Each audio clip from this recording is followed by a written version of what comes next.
oduu gurguddoon gartee guyyaa irraan tanaa ta gartee namni cinaan hin dhagayin yoo jiraatte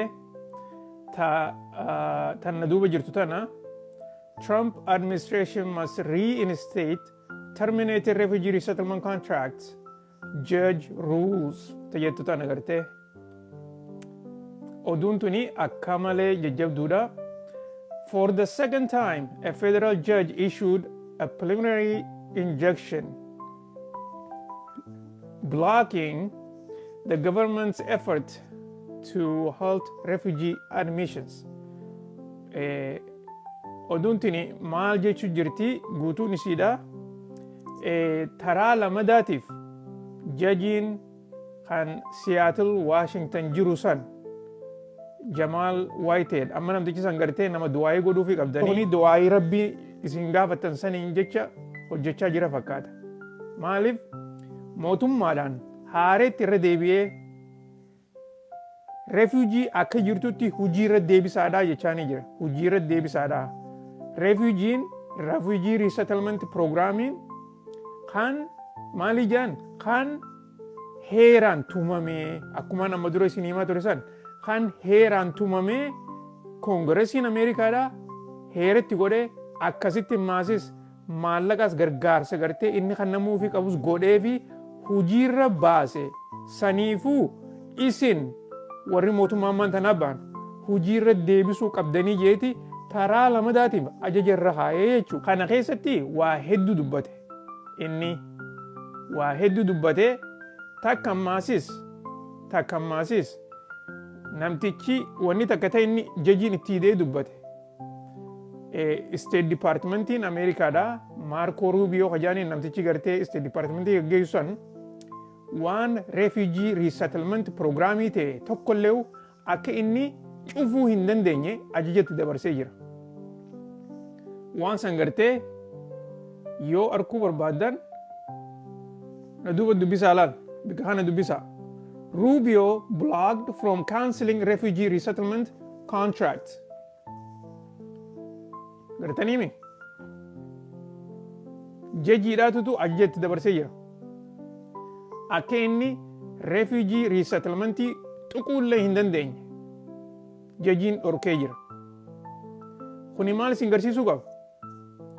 Du'aayiin teessan tan soomana kana keessaafuu warri du'aayii qulqulluu godhachaa jirtan fudhatama argachuu jirtii isiniin jechuudhaaf.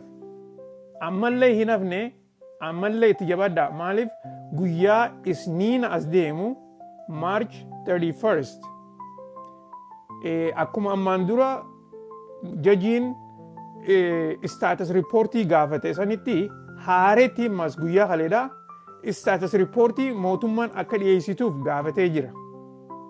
Wanni isinii jiru isinii galuu jiraami? Akka haareetti status reportii guyyaa isniinaa dhiyeessuuf.